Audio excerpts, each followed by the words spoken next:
voy a comentar la biografía o la trayectoria literaria de Faustino, porque seguro que todos vosotros la conocéis.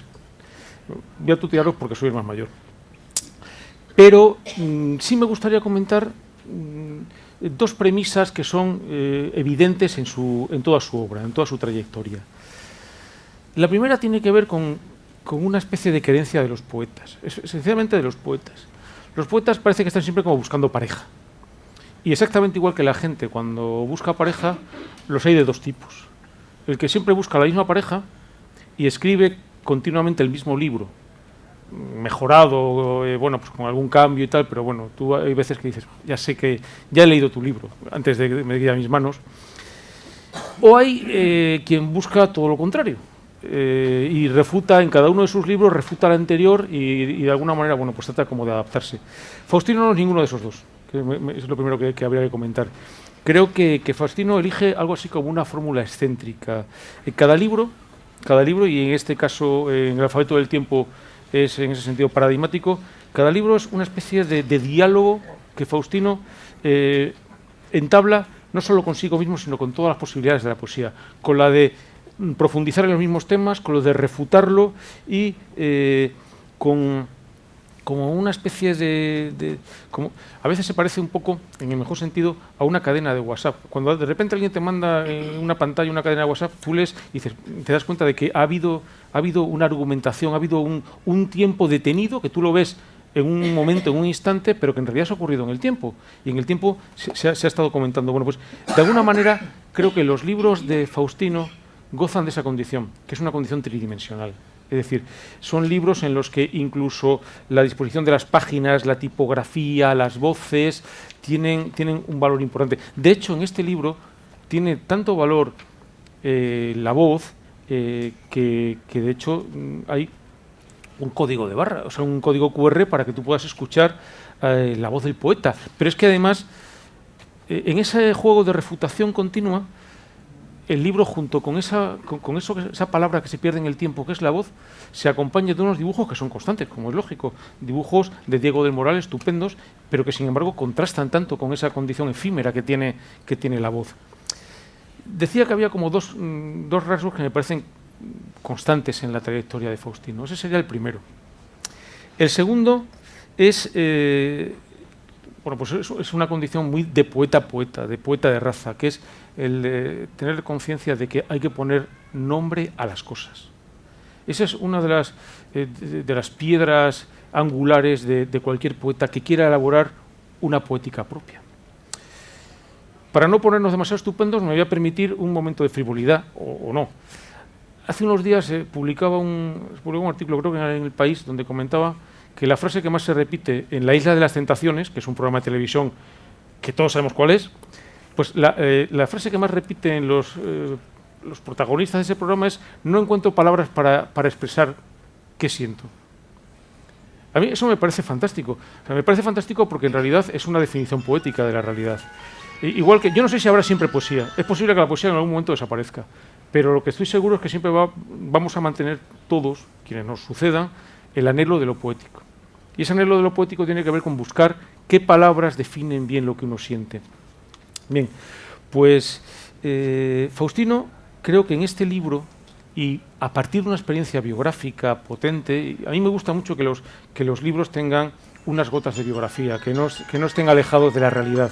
Bueno, pues a partir de esa experiencia biográfica y de alguna manera de una paradoja que él trata de recrear en las páginas, en el diálogo que hay entre las páginas pares e impares, consigue poner palabras a algo que nos cuesta mucho definir y que él desde el primer momento no oculta.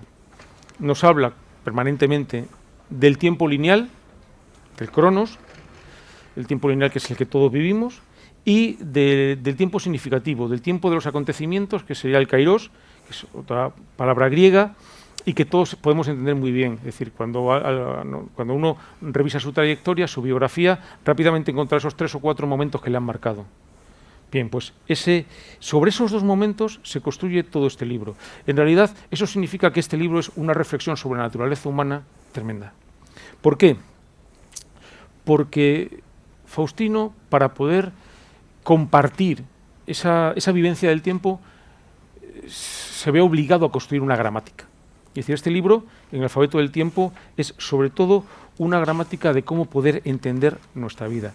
Esa gramática que en el libro tiene la forma del alfabeto, es decir, de un arte combinatoria, en realidad, la gramática del alfabeto es una arte combinatoria, se compone de 43 poemas, de 5 partes, que parten de los primeros poemas que hablan de los días, que los días al fin y al cabo todos los podemos derrochar. Quien nos ha levantado un día y ha dicho, bueno, hoy es un día más, no pasa nada, y terminan hablando de algo muchísimo más serio, que es la herida del tiempo.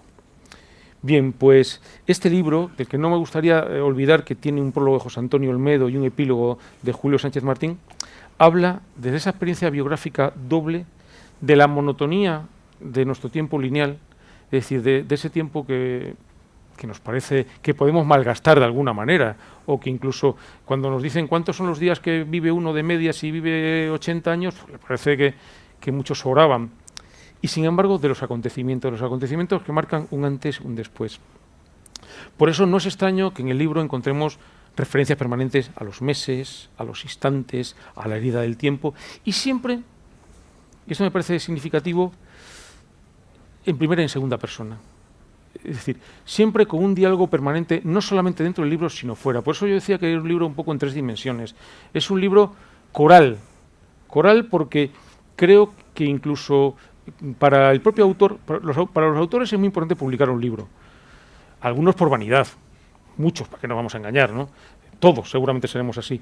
Pero lo más importante para el autor es que cuando recibe la lectura que han realizado sus lectores, de repente el libro se enriquece y cambia de sentido y cambia de significado, y de repente ese libro que era de una manera empieza a recibir, no, pues yo lo he leído, yo me he dado, claro, y el autor de repente dice cosas que pueden parecer pretenciosas, pero son reales. Yo no sabía que había escrito tanto sobre, o que había citado tanto, o que aparecía tanto, y es verdad.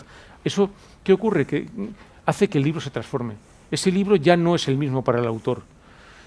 Bueno, pues este libro tiene todas las condiciones para que en el espíritu de Faustino se transforme en la lectura de una experiencia vivida, de una experiencia que seguramente nosotros no tenemos palabras para contarla, pero que él nos va a prestar durante las páginas de este libro y durante el tiempo que resuene su eco en nosotros. A partir de un suceso único, he dicho un suceso vital, hay algo así como una experiencia muy fuerte, una experiencia muy intensa. No sé quién habrá contado esto, pero todos hemos asumido que en el momento en el que uno está a punto de morir ve pasar su vida. Antes decíamos que veíamos pasar un PowerPoint. Ahora imagino que veremos una story, un reel o uno de estos clips de TikTok. Es decir, no lo digo como una broma, sino como una forma de comprimir el tiempo. De repente el tiempo se ha comprimido de una manera, nuestro tiempo vital, el que nosotros vivimos, se ha comprimido de un modo que en realidad deja casi a veces de tener significado. Cuando no hay, a mí me gusta que las cosas tengan complejidad, y para que tengan complejidad tienen que tener densidad, tienen que tener lecturas, tienen que tener conceptos, y esa es una de las principales aportaciones del alfabeto del tiempo, el ayudarnos a problematizar nuestra vida de alguna manera, a darnos cuenta de que las cosas son mucho más complejas y mucho más complicadas. Y por eso, uno de otros elementos que me gusta mucho de este libro es que nos permite volver a darle significado a algunas palabras. Hay palabras como preludio, lo que ocurre antes de otra cosa, o vigilia, el tiempo en el que estás despierto en todos los sentidos, esperando algo, que en realidad no las usamos porque nos pasa como los de la Isla de las Tentaciones. No nos esforzamos por expresar lo que de verdad vivimos. Y en el alfabeto del tiempo, de alguna manera, nos ayuda a recobrar. Es decir, nos permite volver a tener un alfabeto y una gramática con la que poder vivir la vida con mayor plenitud, en ese sentido. Yo ya quiero terminar porque ya iba a decir 2 cosas como lector y ya está. Tengo la impresión de que en realidad en la literatura solo hay 2 temas. Uno es la muerte y el otro es el amor. Y lo demás son pues darle vueltas a... Y en realidad hay un único tema, que es la muerte, porque el amor es una forma de, por un instante, olvidarnos de que va a llegar la muerte. Bien, pues en el alfabeto del tiempo detiene ese instante. Es como un momento en el que todo se para y de repente ves como un horizonte enorme en el que Faustino nos persigue el nombre de cada una de esas cosas para que podamos entender qué vivencia es esa. Y por eso el libro tiene, lo he dicho antes, 43 poemas. Porque esos poemas, que tienen sus partes, que seguramente que lo va a comentar ahora y que tienen su importancia y su trascendencia, necesitan combinar. Lo decíamos antes, la poesía también es un arte combinatoria. Y necesita combinar todas las posibilidades para que cada lector encuentre cuál es su instante, cuál es su kairos. ¿De acuerdo? Hay poemas que hablan de la inanidad de un domingo por la tarde, que creo que es un tema también de moda, y hay poemas que hablan de un día como hoy, de un lunes, que es un acontecimiento. En esos dos mundos, en esos dos tiempos en los que en realidad nosotros vivimos entre uno y otro, se desarrolla todo este libro, que de algún modo va a ser, desde mi punto de vista, Faustino, como una especie de eje en tu trayectoria. Es decir, no va a ser lo mismo antes de este libro que después de este libro, porque sin eliminar esas gotas de biografía imprescindibles, te has despojado de mucha anécdota para profundizar en lo único importante, al fin y al cabo. Por eso, el último verso, la última página de este libro termina diciendo: es hora de irme a dormir. Es hora de irme a dormir. Que es una invitación no al sueño reparador, sino al contrario, a un sueño que sea el sueño del misterio en el tiempo. Yo creo que de ese misterio en el tiempo quien tiene que hablarnos ahora es Faustino. Muchísimas gracias por este libro y por estar con nosotros. Gracias.